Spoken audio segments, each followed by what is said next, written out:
Canadians know Mark Carney as the man standing up to Trump, the economist, the prime minister, the calm, composed leader who has spent the past year refusing to blink while Washington applies pressure that would have broken most politicians. But there is a woman who has been standing beside him through all of it, through the Bank of Canada, through the Bank of England, through the G20 summits and the Davos speeches and the NATO meetings and the trade war press conferences. Diana Carney. And she almost never speaks publicly. No regular interviews, no political appearances, no social media presence designed to shape her image. Just a quiet, consistent presence beside one of the most consequential leaders Canada has produced in decades, which is exactly why a television interview she gave years ago, long before anyone imagined Mark Carney would become Prime Minister, is suddenly spreading across Canada again tonight. Because what Diana Carney said in that interview about inequality, about the middle class, about the future Canada's children would inherit, sounds less like a policy discussion from the past and more like a diagnosis of the exact moment Canada is living through right now. Subscribe to Canada Line right now because tonight we are going back to the interview that is making Canadians see the woman beside the Prime Minister in a completely different light. Before we show you the interview, let us be clear about who Diana Carney actually is.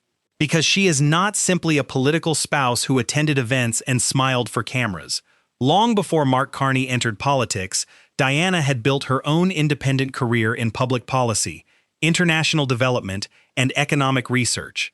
She served as Vice President of Research at Canada 2020, one of the country's most respected progressive think tanks. She worked on issues of inequality, social mobility, and economic opportunity across multiple countries and multiple continents.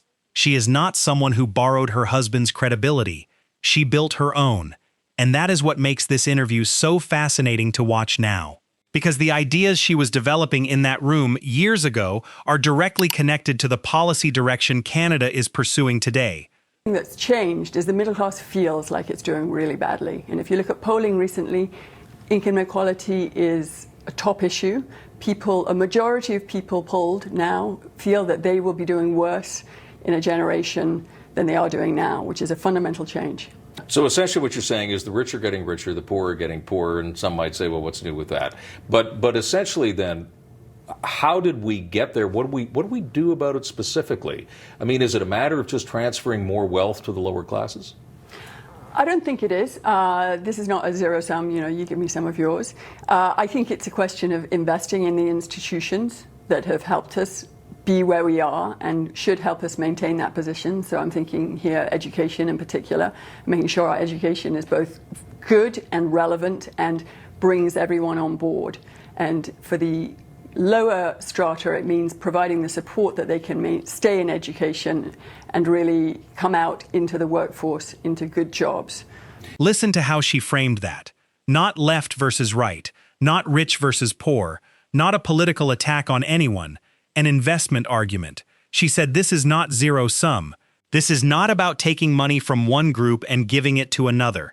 This is about investing in the institutions, education, opportunity, mobility that allow societies to grow in a way that brings everyone forward, rather than leaving the bottom behind while the top accelerates away.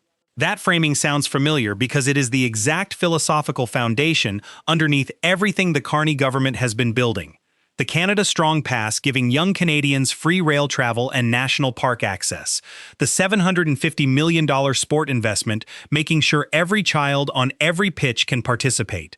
The Defense Industrial Strategy explicitly designed to create 125,000 jobs across every province.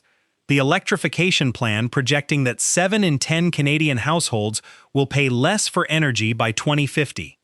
Every one of those policies is an investment argument, not a redistribution argument. And that argument was being shaped in Diana Carney's research long before it became government policy. But here is what makes this interview truly remarkable when you watch it today. Diana Carney was asked about the defining economic challenges of that moment: rising inequality, wages being squeezed by globalization, young people worried their generation would be the first to do worse than their parents, and she said something that lands completely differently now than it probably did then. Canada was slightly complacent. We had done well. We had higher social mobility than America, and the concern was that if Canada did not pay attention and did not act, in 20 years people would look back and say it was too late. That interview was over a decade ago. And the issues she warned about, housing affordability, wage stagnation, generational anxiety about the future, middle-class families stretched beyond their limits, became the defining political crisis of the Trudeau years and the central challenge Carney inherited when he took office. She saw it coming. She said so publicly, and nobody was paying close enough attention. And this is what I've been trying to put my finger on in the work I do with Canada 2020, is to really understand what it is, why people feel so uneasy about it, particularly in this country, and what it means to their life. You know, the people who are facing declining wages and what they think they can do about it and what the role of government is in helping them to address this situation. And it seems to me that in Canada we lag a little bit in terms of viewing this as the defining issue. Possibly we're slightly complacent because we have had higher mobility even than the US, which prides itself in its mobility. And we've done pretty well. And I guess our concern at Canada 2020 is to help make sure that people understand why it's important, why we should value it, and what we can do about it now to make sure that in 20 years' time, we're not looking back and thinking, boy, it's too late. In 20 years' time, we are not looking back and thinking it is too late. She said that over a decade ago, and then watched Canada spend a decade making exactly the choices she was warning against. Housing supply neglected while prices spiraled beyond reach, immigration scaled up faster than infrastructure could absorb, government spending growing without the productivity gains needed to sustain it, young Canadians graduating into an economy that felt designed for the generation before them. That is not a partisan criticism, it is a factual description of what happened, and Diana Carney was describing the conditions that would produce it before most Canadian politicians had even acknowledged the problem existed. The woman standing quietly beside the Prime Minister at every major event this year has been thinking seriously about these questions longer than most people in Ottawa have been paying attention to them. That context matters enormously for understanding what the Carney government is actually trying to do, and why. The interview also offers something rare, a glimpse into Diana Carney as a person rather than a public figure. When the interviewer told her the British tabloids had already labeled her an eco-warrior before she had even arrived in London, she did not wince. She did not deflect. She smiled and said she and Mark were both pretty confident in who they are. That quiet confidence, not performed, not calculated, just settled, is something Canadians who have watched her alongside the Prime Minister at international events have noticed without being able to fully articulate it. She does not seem like someone managing an image. She seems like someone who genuinely does not need one, because she knows exactly who she is and what she has built independently of any title she carries by association.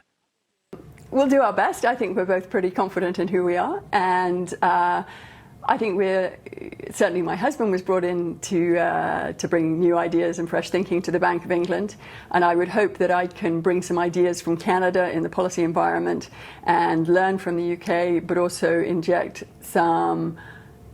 perhaps some new thinking in some of the areas with which we're mutually dealing with the same issues. And in fact, income inequality is a huge one in the UK. It's been a big priority for the Deputy Prime Minister, and they have a commission on what they call social mobility, and I hope that I can continue working in this area and see if we can make some headway. Okay, and just because your husband gets this question all the time, it's fair to ask it to you. Have you got political ambitions? Do you want to run for the leadership of the Liberal Party of Canada?